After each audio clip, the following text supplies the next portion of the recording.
Makikita natin na ang gumawa noon sa kanya ay ang ating bida at walang hirap niya itong ginawa. Magsasalita pa sana ang isa niyang kasama sa gilid pero bago pa lang niya ito magawa ay napunta na agad si Cesare sa kanyang likod at mabilis na binali ang kanyang leeg. Pinuri naman agad ng bishop si Leon sa mabilis niyang pagtalo sa kalaban pero sinabi nito na siya daw dapat ang pinupuri dahil natalo niya ang tatlo ng isang iglap lang. Bigla namang iniba ng ating bida ang usapan at sinabi na ang ganda daw ng mga sandata ng mga tinalo nilang kalaban. Nakangiti lang ito sa elf para hindi siya nito mahalata at tinanong kay Elcid kung ayos lang ba talaga ang kanilang ginagawa. Sinabi ng spirit na nilagyan niya ng kakaibang spell ang Holy Sword at sa paningin daw ni Cesare ay isa lamang itong normal na sandata.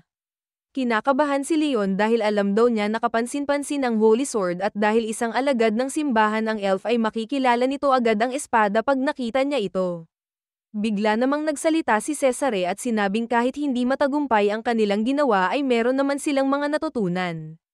Katibayan na daw laban sa kanila ang skill na ginamit ng isa na pinagbabawal ng simbahan at narinig din niya mismo ang ginagawa nilang mga sakripisyo. Niyaya naman ni Leon ang bishop at sinabi na tignan muna nila ang lugar na iyon bago sila umalis. Pagkapasok nila sa isang kwarto ay nakita nila ang mga buto ng sakripisyo at ang ginamit para pahirapan sila. Hindi naman alam ng ating bida kung ano ang mararamdaman dahil unang beses niya itong makakita ng pinahirapang tao. Sinabi naman sa kanya ni Elcid na kailangan niya itong tiisin at hindi daw dapat niya alisin ang kanyang mga mata doon. Iyon ang mga ginagawa ng kumakalaban sa hero at ito ang kailangan niyang talunin balang araw. Ang tungkulin daw ng isang tunay na hero ay pagandahin ang buhay ng mga tao sa kanyang paligid at iyon ang rason kung bakit kailangan niyang hindi panghinaan ng loob. Huminga ng malalim ang ating bida at pagkalipas ng ilang sandali ay makikita natin na umayos na ang kanyang itsura. Napansin din naman ito ni Cesare at inisip na akala niya ay hindi makakatagal si Leon sa kanilang mga nakita pero bumilib siya dito dahil kinaya niya ito. Bigla nitong sinabi sa ating bida na ang mga nakita nilang lugar ay tapunan lang ng bangkay at wala pa silang sapat na ebidensyang nakukuha. Simula din daw sa panahon na iyon ay hindi na nila alam kung gaano karami ang kalaban nila kaya mapapahamak sila kung basta-basta na lang silang susugod. Naalala naman bigla ni Leon ang mga binigay sa kanya ni Kan at kumuha ng isang magic scroll. Binuksan niya ito at ginamit ang clairvoyance para makita ang kanilang paligid. Bumilib naman sa kanya si Elcid dahil ang magic daw na iyon ay pansamantalang binibigyan ng see-through ability ang gumagamit at hinaluan pa ito ni Leon ng kanyang vision. Agad niyang nakita ang kailangan nilang daanan at kung ilan ang mga kalaban na nandoon. Pagkatapos gamitin ng ating bida ang skill ay makikita natin na nahirapan ito kaya tinanong agad siya ng elf kung ayos lang ba siya at sumagot naman ito ng oo. Sinabi din niya na hindi daw masyadong malaki ang lugar na iyon at merong 24 na kalaban na nandoon. Meron ding lugar sa gitna ng 23rd District na hindi nakita ng kanyang skill ang nasa loob at mukhang importante daw ito. Sinabi naman ni Cesare na kailangan nilang mag-ingat dahil maaari ito maging isang patibong. Sumang-ayon naman sa kanya ang ating bida pero sinabi nito na gusto pa rin niyang tumuloy. Mas magiging mahigpit na daw ang seguridad ng lugar na iyon pag umalis na sila at bumalik na lang sa susunod na mga araw kaya ngayon ang pinakamaganda nilang pagkakataon. Wala nang nagawa doon ang bishop at sinabing kung ganun ay kailangan nilang tahimik at mabilis na matalo ang mga nakakalat na bantay. Nilaibat na nila ang lugar at makikita natin na isa-isa nilang natatalo ang mga bantay at walang problemang naubos ito. Makalipas ang ilang sandali pa ay makikita natin na nasa harap na sila ng kwartong tinutukoy ni Leon kanina pero hindi nila alam kung paano ito buksan. Wala daw itong bukasan at kahit anong gawin ni Leon ay hindi man lang ito gumagalaw kahit na konti. Ang meron lang doon ay ang mga kakaibang simbolo na merong pulang kulay at parang bukas na sugat daw ang itsura nito. Nagulat naman ang ating bida dahil pinaikot ni Cesare ang kanyang sandata at sinabi sa kanya na tumabi muna sandali. Sinubukan niyang atakihan ang pinto gamit ang lahat ng kanyang lakas pero nagulat silang dalawa dahil tumalbog lang ito doon. Napaisip si Elcid at sinabi kay Leon na gawa siguro ang pintuang iyon sa irregular matter at hindi daw gumagana dito ang mga normal na atake. Kung tama daw ang naaalala niya ay merong mga irregular matter na nagyayelo pag nilalagay mo sa mainit at nasusunog naman sa malamig. Malamang daw ang pintuan na iyon ay isang irregular matter na hindi tinatablan ng kahit na anong uri ng pisikal na atake. Naisip din ni Leon na dahil hindi niya nakita ang nasa loob nito gamit ang skill na ginamit niya kanina ay hindi din tumatalab dito ang kahit na anong magic. Habang nag-iisip ang ating bida kung ano ang gagawin ay bigla na lang tinaas ni Cesare ang kanyang kamay at ginamit ang Light of Rectification.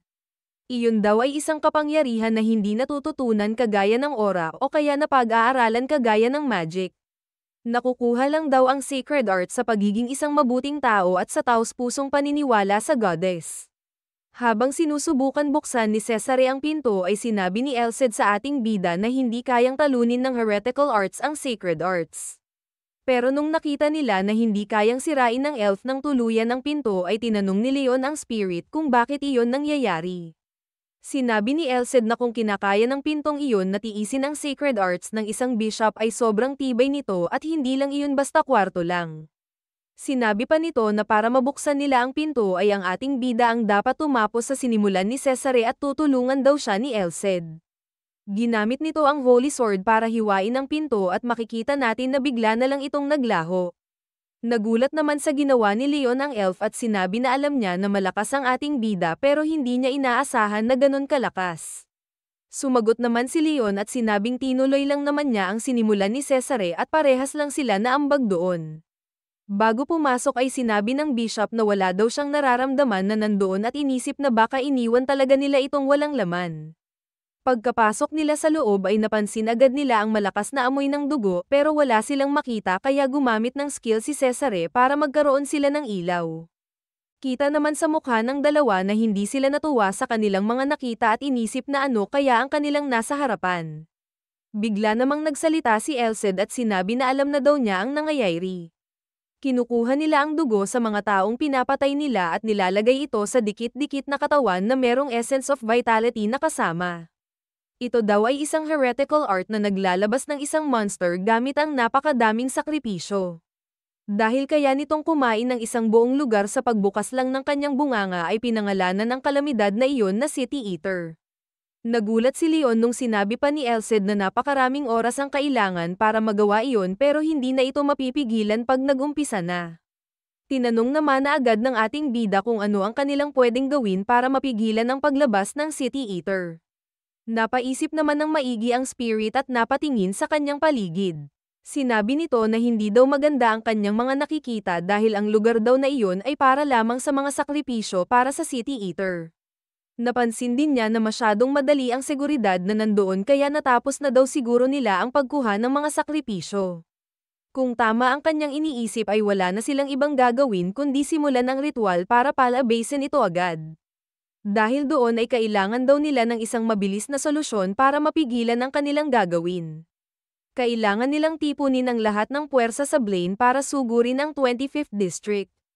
Ang heretical art na City Eater daw ay nangangailangan ng napakalaking ritual kaya sigurado daw si Elcid na mapipigilan nila iyon kung pepuwersahin nila ang pagpasok sa kanila. Kalmadong sinabi ng spirit kay Leon na hindi niya kailangan mag-alala dahil nasa kanya naman ang Holy Sword. Hanggat hindi daw nila nalalaman na meron siyang Holy Sword ay mahuhulog lang sila sa mga plano ni Elcid. Bigla namang tinawag ni Cesare ang ating bida at sinabi na mukhang kailangan na nilang umalis doon.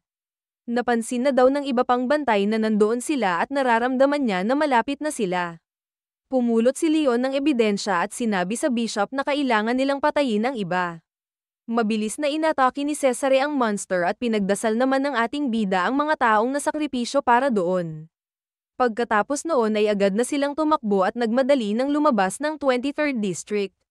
Nakita ng mga siraulo na nasayang ang lahat ng kanilang pinaghirapan at sinabi na wag na nilang habulin ang mga tumakas at linisin na lang nila ang mga ebidensya. Nakalayo na ang dalawa at sinabi na mukhang hindi na sila sinusundan. Bigla namang nagseryoso ang dalawa at tinanong ni Cesare si Leon kung meron ba siyang plano. Inisip niya na para magawa ang plano ni Elcid ay kailangan niya ng isang tao na mataas ang katungkulan at iyon ang elf. Bigla nitong sinabi sa bishop na meron siyang naisip na plano at sasabihin niya ito pagpunta sa Holy Church.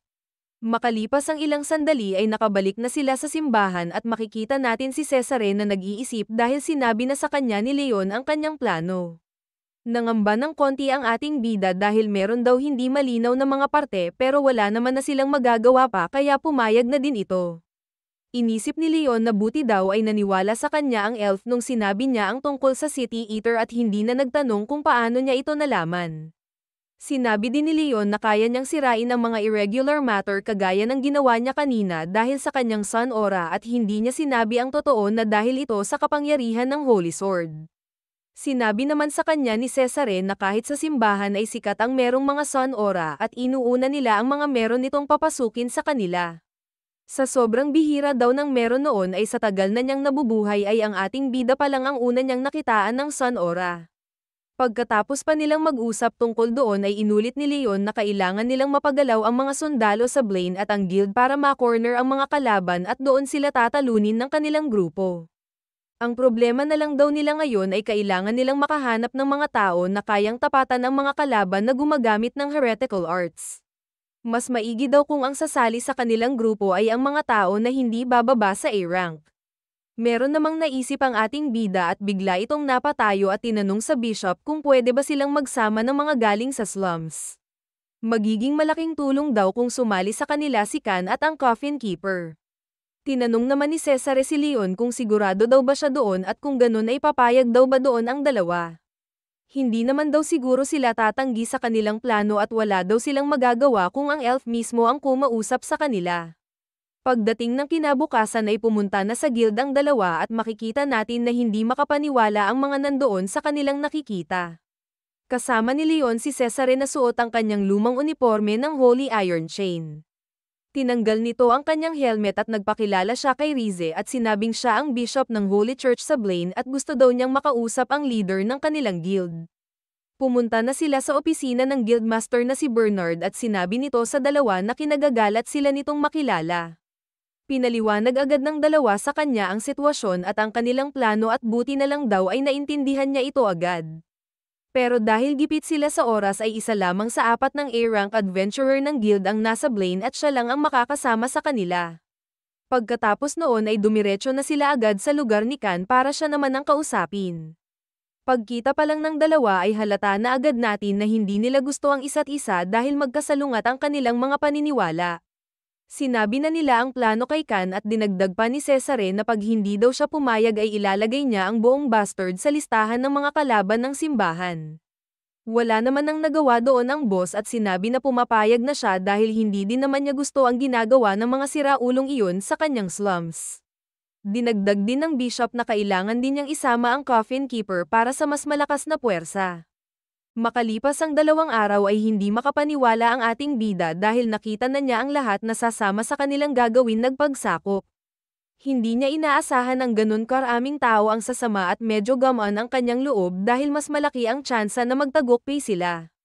Sinabi sa kanila ni Rize na pinadala nila ng emergency request ang lahat ng mga adventurer sa kanilang guild na si rank pataas at pumayag naman doon ang karamihan.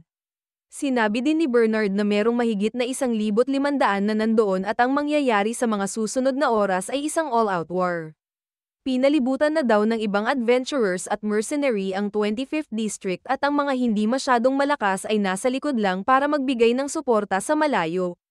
Napansin ni Elcid na maganda ang kanilang nagawang plano dahil magiging sakripisyo lang ang iba sa harap kung wala silang lakas para lumaban.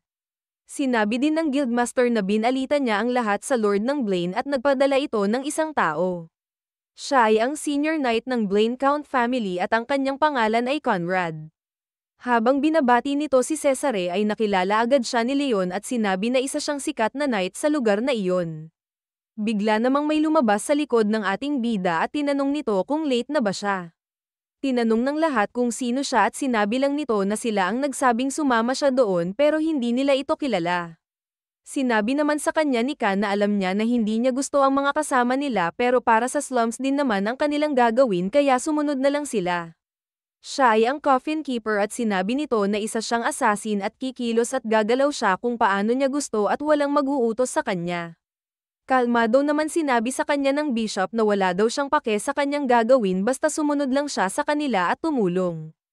Pero, kung magtatago lang daw siya at magiging isang pabigat ay ipapakita nito sa kanya na hindi siya makakapagtago sa liwanag ng goddess.